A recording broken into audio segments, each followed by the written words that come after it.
Hello friends, आप लोगों का हमारे इस यूट्यूब चैनल अड्डा 234 में स्वागत है, जिसमें हम लोग इस वीडियो में देखेंगे मॉस।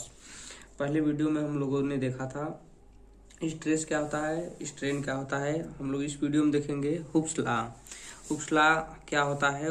हुक्स लॉ होता है कि प्रत्यास्थता सीमा के अंदर कोई भी मटेरियल जो है लैंगिक कोई भी मटेरियल जो है हमारा स्ट्रेस और स्ट्रेन के डायरेक्टली प्रोपोर्शनल होता है। अब हम बात आती है कि प्रत्यास्थता सीमा क्या होता है। सबसे पहले हम लोग प्रत्यास्थता सीमा को देखते हैं। प्रत्यास्थता सीमा हर एक मटेरियल में होता है। हर एक मटेरियल का एक गुण होता है कि इस पर अगर कोई फोर्स लगाया जाए, एक फोर्स का एक्ट किया जाए, तो एक मैक्सिमम लिमिट से पहले अगर इसको फोर्स को हटा लिया जाए तो ये अपनी प्रारंभिक अवस्था में आ जाए। कोई रबड़ है, अगर उस पर कोई फोर्स एक्ट किया जा रहा है तो तनेगा। अगर उसको छोड़ दिया जाता है तो फिर वो अपनी प्रारंभिक स्थिति में आ जाता है।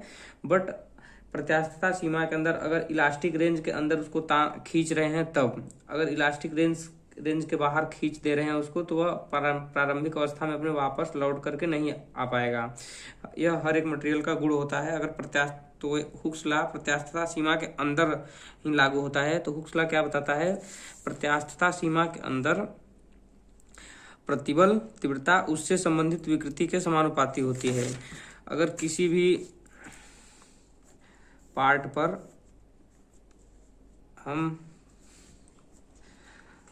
फोर्स लगाते हैं तो इसमें प्रतिबल उत्पन्न होता है। जब प्रतिबल उत्पन्न होता है तो ये प्रतिबल जब उत्पन्न होता है तो विकृति भी उत्पन्न होती है। यह प्रतिबल जो उत्पन्न होता है यह डायरेक्टली प्रोपोर्शनल होता है विकृति के। स्ट्रेस डायरेक्टली प्रोपोर्शनल होता है स्ट्रेन के। यही बताता है हमारा Hooke's law. Stress directly proportional होता है स्ट्रेन के। जब स्ट्रेस को डायरेक्टली प्रोपोर्शनल होता है, जब इसको स्ट्रेस बाई स्ट्रेन करते हैं तो एक स्थिरांक आता है। यह स्थिरांक ही हमारा हुक्स लॉ कहलाता है। यह स्थिरांक ही हुक स्थिरांक कहा जाता है। इस स्थिरांक को हम तीन प्रकार से जानते हैं। फर्स्ट होता है यंग मॉडुलस, सेकंड होता है मॉड्यूल ऑफ रिजिडिटी, थर्ड होता है हमारा बल्क मॉडुलस आयतन मापांक। अब यंग मॉडुलस जो होता है टेंसाइल स्ट्रेस, यहाँ स्ट्रेस बाई स्ट्रेन था हमारा, तो यहाँ tensile stress by compressive stress, या tensile stress by tensile strain, या compressive stress by compressive strain. अगर ऐसा है तो हमारा यंग मॉडुलस के अंदर आएगा। अगर हमारा शेयर स्ट्रेस और शेयर स्ट्रेन आ गया तो हमारा कर्तन मापांक मतलब मॉड्यूल ऑफ रिजिडिटी के अंदर आएगा। अगर हमारा आयतन है आयतन मापांक जो होता है बल्क मॉडुलस को बोलते हैं, आयतन मापांक में है अगर, तो ये हमारा होगा आयतन प्रतिबल बाई आयतन विकृति। ये हमारे तीन हुक्स कांस्टेंट होते हैं जो कि ई जी के, इनको ई फर्स्ट को यंग मॉडुलस को हम ई से प्रदर्शित करते हैं। फर्स्ट हमारा होता है यंग मॉडुलस।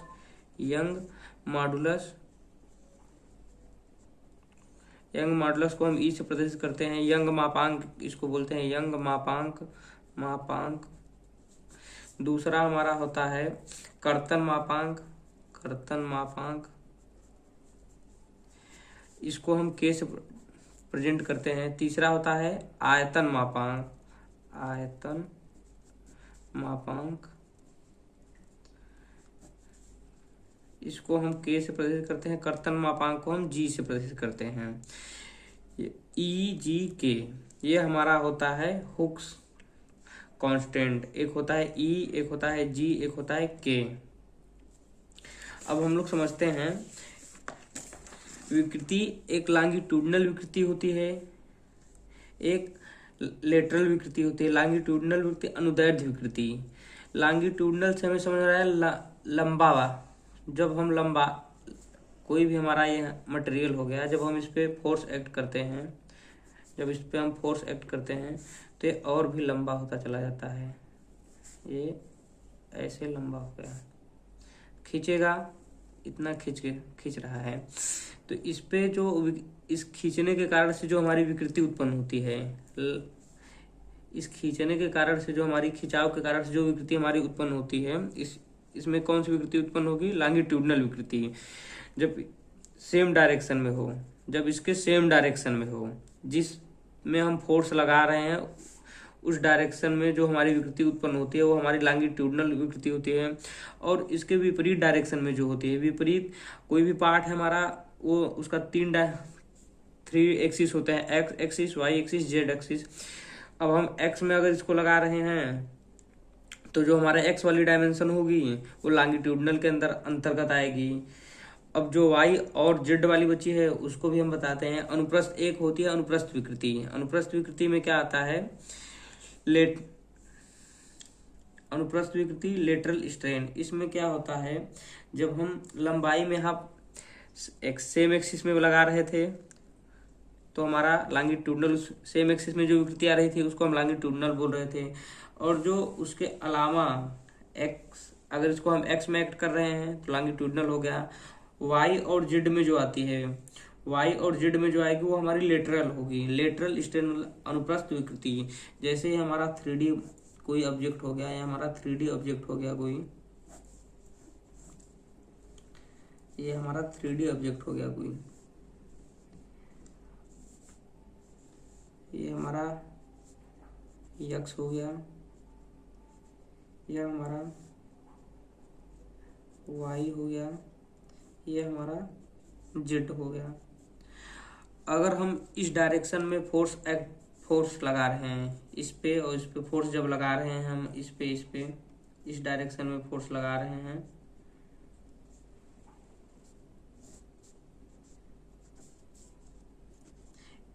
हम जब इस डायरेक्शन में फोर्स लगा रहे हैं तो इस डायरेक्शन में जो हमारी विकृति उत्पन्न होगी वो हमारी होगी लॉन्गिट्यूडनल।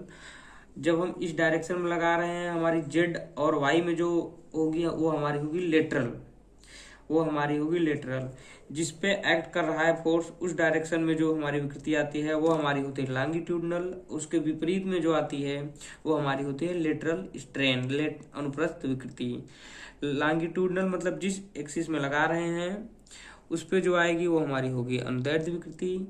उसके विपरीत में जो हमारी आती है विकृति वो हमारी अनुप्रस्थ विकृति होती है। अब हम लोग देखते हैं पॉइजन रेशियो। पॉइजन रेशियो क्या होता है, पॉइजन रेशियो होता है प्रत्यास्थता सीमा के अंदर अनुप्रस्थ विकृति तथा अनुदैर्ध्य विकृति के अनुपात को ही पॉइजन रेशियो कहते हैं। इसके कहने का मतलब है कि प्रत्यास्थता सीमा के अंदर ये कोई हमारा ऑब्जेक्ट हो गया, ये हमारा कोई ऑब्जेक्ट हो गया, इस ऑब्जेक्ट में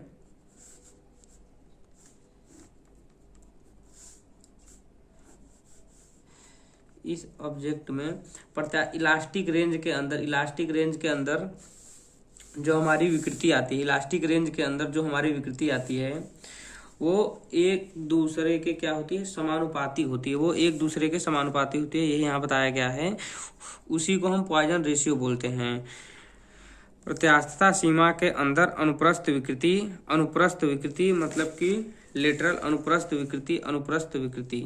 अनुप्रस्थ विकृति मतलब एक्स में अगर हम लगा रहे हैं तो जो इसके विपरीत आ रही है, वाई और जेड में जो आ रही है, अनुप्रस्थ विकृति जो होती है हमारी अनुदैर्ध्य विकृति के डायरेक्टली प्रोपोर्शनल होती है, और जो इनका स्थिरांक आता है वही हमारा स्थिरांक पॉइजन रेशियो कहलाता है। यह रेशियो ही पॉइजन रेशियो कहा जाता है।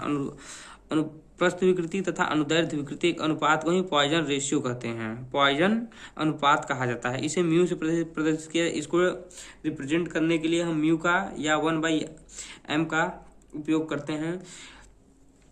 पॉइजन रेशियो क्या होगा, longitudinal strain by lateral strain. अब हमारा जो EG जो हमारा हुक्स लॉ था, हुक्स लॉ के हमारे 3 कांस्टेंट होते थे, EG और K। EG में बहुत ही महत्वपूर्ण संबंध होता है, EG में हमारा बहुत ही महत्वपूर्ण संबंध होता है। हमारा EG में हमारा बहुत ही महत्वपूर्ण संबंध होता है, जो कि यहाँ पे हम दिखाए हैं। ये मोस्ट इम्पॉर्टेंट है हमारे लिए, मोस्ट इम्पॉर्टेंट है। यह EG में संबंध मैक्सिमम पूछा जाता है, मैक्सिमम हर एक एग्जाम में ही पूछा जाता है। EG में संबंध जितने भी टेक्निकल एग्जाम देंगे मैकेनिकल क्षेत्र के, सब में ये पूछा जाएगा। EG में संबंध हमारे सिलेबस में इसको प्रूव करने के लिए नहीं दिया गया है, ओनली रिलेशन पूछा गया है, तो हम रिलेशन ही बताएंगे। EG में जो रिलेशन है, E बराबर 3K 1 - 2 म्यू, E बराबर 2G 1 + म्यू, E बराबर 9 kg/3K + G। ये हमारा रिलेशन होता है। ये हमारे इक्वेशन को सॉल्व करने के लिए मदद करता है। थैंक्स फ्रेंड, अगले वीडियो में हम लोग कुछ इससे संबंधित न्यूमेरिकल को सॉल्व करेंगे। चलिए ठीक है, फिर अगले वीडियो में मिलते हैं।